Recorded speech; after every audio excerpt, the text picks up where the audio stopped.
Alright guys, so this is just a review of basically my bike that I actually built myself. It was engineered from scratch, apart from the bike of course. Pretty difficult project actually, quite interesting, and took a couple of days, but it was pretty good. I'll get onto that later. First of all, I'm going to go out and show it to you. There's my detector. Accessories for detecting.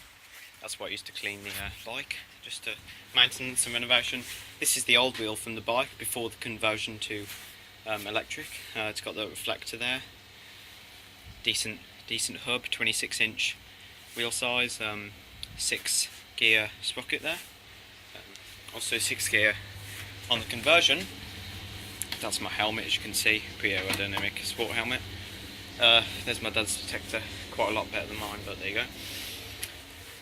It's my mum's bike, swapped the grips from my mum's to mine, when obviously during the conversion. It's got this gel padding from my mum's because it doesn't have a suspension. It's quite like a hardtail, but it's a step over frame, like a lady's frame. So yeah, that's a 26-inch bike, 6 gears on that, 3 chainring on the front. 6 gears as I said, so 6 times, yeah, 18 gears in total. Decent brakes, decent tyres. Decent condition really, actually, yeah, very good condition. So yeah, that's that bike, and there's my mum's helmet, not as good as mine, but mine's a pretty good one, so yeah. And this is the absolute masterpiece. This is my e-bike. This is a conversion from a Salcano Nova with the racing red stripes of Salcano. So it's quite a good bike. It's got a mid-suspension arm which goes up and down. It makes the seat very comfortable, so you don't need one of these gel pads here. It's actually like suspension, like just as good as a car knife, better than the car in terms of suspension. It's very good. As you can see, it's all been converted. It was really muddy, but I've just washed it and it looks brilliant now. There's the pedals with the reflectors, that's all standard. This is just most of the bike, but I'll go through the conversion and what I did. So first of all, I swapped the grips here. This one has generally more grip, more traction, but I prefer these because they're more motorbike style, you know, for the purpose of an e-bike. So swapped the levers here for the brakes with these ones here. Those are the old ones. These are the new ones. That's really what I did first. Took it all off handlebars, converted it. Just moved get the gearing up, fix this GoPro mount, that was actually later on. Put the throttle on there, the thumb throttle, so as it go down it accelerates, which is pretty fast as well. 500 watts of power, so 1 horsepower, so imagine a horse pulling this while you sit on it. It's quite powerful actually. That can go 30 odd miles an hour down a gradient. So there's the other one. As you can see, it just goes to the brake system. This one actually cuts off the motor, so it doesn't get stuck, and this one goes down the rear, down the cable management to the rear. As you can see, this is a pivoting flashlight. There you go, and it pivots, and you can take it out with this thing, and that's strapped on to the other gears, which I don't use. I'll just keep it on the bottom one because obviously we've got the pedal assist, which I'll go into. This is the menu, so up, down, turn on and off. I'll do that in a minute. But for now, let's get on to the rest. This is the 6 gearing, as you can see, gear selector. Everything's bolted on nicely. This is the LCD display, which is really good, really fascinating, quite interesting. That's all fixed on, so it doesn't move. It's very sturdy and brilliant. So there's the brakes on the front. There's the front suspension, so it has a front suspension fork too, which is great. And 26-inch wheel, grade tyres. And I'll go on to the pedal assist actually. So as you can see, this wire comes up here. So when you pedal, the magnets, this here, the sensor senses the magnets turning round, so it actually puts a current to the motor which spins it. As you can see, that arrow is the way in which it spins. So that comes out here, it's connected to a wire and goes up here, and I've just cabled them both together, and it goes to the control system. Now, the control system, before I go into the rack or anything like that, and also the cable management here says very good, it's all cable tied in, very good. This is basically a big aluminium controller in this bag, which loads and loads of wiring in there, so obviously it's waterproof bag, so it doesn't get affected. Yeah, it's basically all in there. And that's basically how it controls the motor. So there's the motor, the hub motor, so that's where all the electricity goes. That's basically a DC motor with very thick wiring in it, probably like 10 gauge wire or something like that. And yeah, well, that's the motor. There's the braking, there's the tyre, there's the brake discs, well, not well, the V brakes, and then the metal that basically makes it stop. And this is adjustable seat post, so pretty good. This here was the hardest modification, very strong steel frame, so that's why it took such a good drill to drill through. We had to drill through, it took ages, put a massive screw through it, bolt on loads of locking nuts and washers to keep it tight in place. It's rusted now because I've obviously been riding it 6 months, done about 180 miles on it, so that's quite a while. And this was basically fixed, and then we drilled, made sure this was exactly rectangular, adequate, like, you know, regular shaped, and drilled these 3 increments of holes in there, and one's 2 in, so you can adjust it depending on where you want the rack and that, so it's pretty good actually, quite interesting. This here for the rack, it was drilled in, we made a modification to the rack. These were put on there for security, and also cable ties on either side, same story applies this side.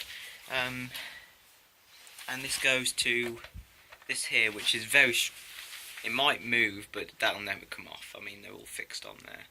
And that goes to the rack, and the rack comes down here, it's bolted on through the frame with the locking nuts. It's got a torque plate so this doesn't spin out, and it's also got these very secure bolts holding it in the rear forks there, and also on that side. And then the gearing, of course, 6 gears, 18 gears in total, the same as my mum's bike. There you go. And there's the rubber cap for protection, the derailleur down there, Shimano. The entire system is Shimano based, and yeah, it's a very good quality bike. So I got the bike for £25 from eBay, and the whole kit was £450, so a total of £475 really, when you add it up, including this and the other things like the GoPro mount, probably 500 in total. Very good, that's awesome. So here's the battery. Well, the rack is to hold the battery. You put the battery in, it's a huge capacity 36 volt battery, does about 30 miles on a charge. Yeah, gives it a top speed of 30 miles an hour, pretty good. I'm going to demonstrate to you in a minute. So basically that's where it locks in. There's actually a key to, you know, lock the battery in and out so it doesn't get stolen, or no one can ride off on it. And there's the connection in there for the battery, so, you know, just slides in and out. It says portable battery. But yeah, this is took some time to build, this did, and it's an awesome bike. Everything about it's pretty good. It's a great commuter to work, I suppose, to get in amongst the traffic at 30 miles an hour. I'm going to go ahead and get the battery and show you what I mean when I say that.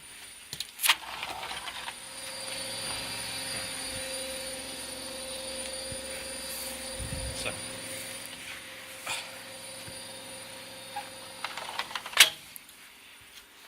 I'm going to show you this.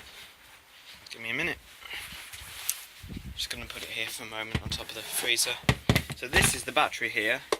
The large 13 amp hour means you can draw about 13 amps for a full hour, so about 500 watts for a full hour, and that's 500 watt rated, so that's why the battery life's really good in it. Obviously that's technical, I don't expect you to understand that, but yeah, 36 volts, that's pretty high voltage. It's all safe though, and water resistant, so the cabling's all good. And that's, I don't know what that's for. That's a battery sensor. Let me turn it on. Underneath here, there's the switch to turn it on. Very dirty, very superficially damaged, and currently it's on full power, but it goes red, amber and green. to tell you the charge, and it's got this awesome Night Rider backlight on there. And this probably cost, with the kit, about £200 in itself, so that's quite an expensive piece of kit. Now I'm going to show you what it's like. I haven't got the key for it, that's upstairs. I don't really need to lock it in just for demonstration, but I'm going to show you exactly what it's. So basically it's pretty straightforward to get in. You just got to do that and push it in there. As you can see, it's in.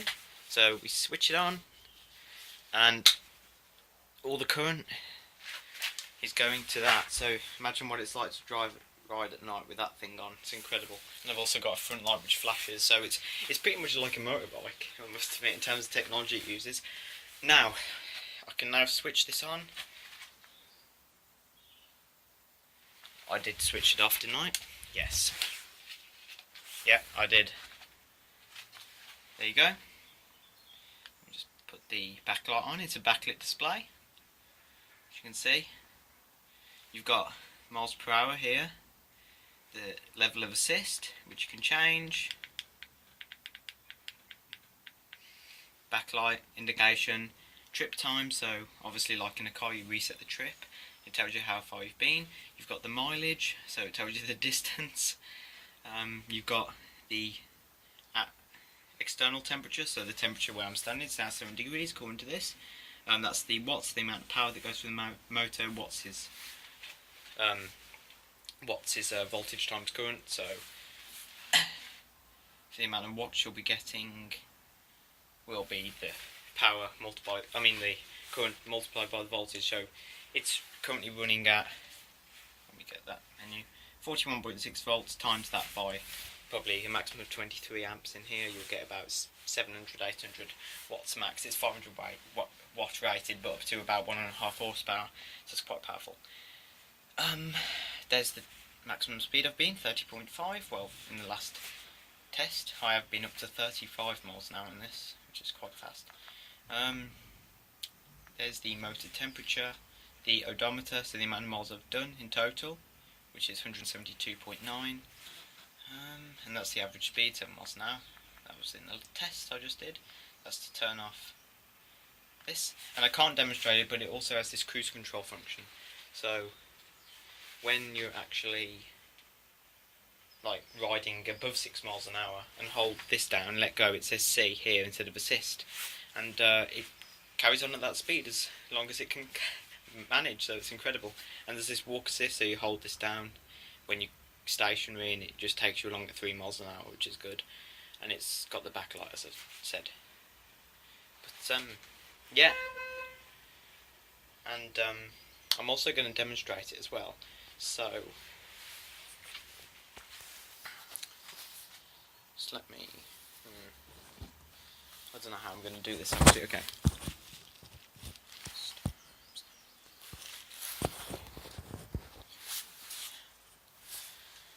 Let me try and figure this out. There we go.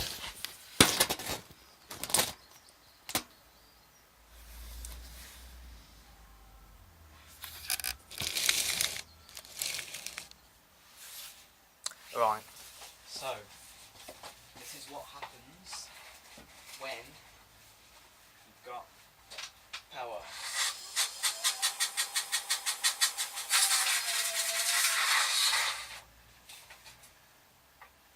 Okay, well, it's not good with that. Excuse that. That's just to do with that. There you go.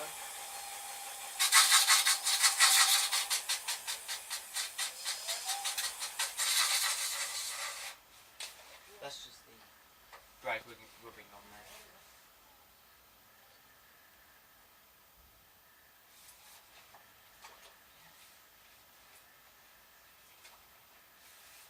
So, what you just witnessed was full throttle on the bike. I have to take that out now. But,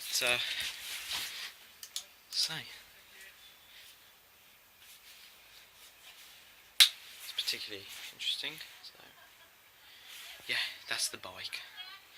Hope you just saw that. If not, it's a very fast bike. That's just a quick review of it. So thanks very much, and see you in the next.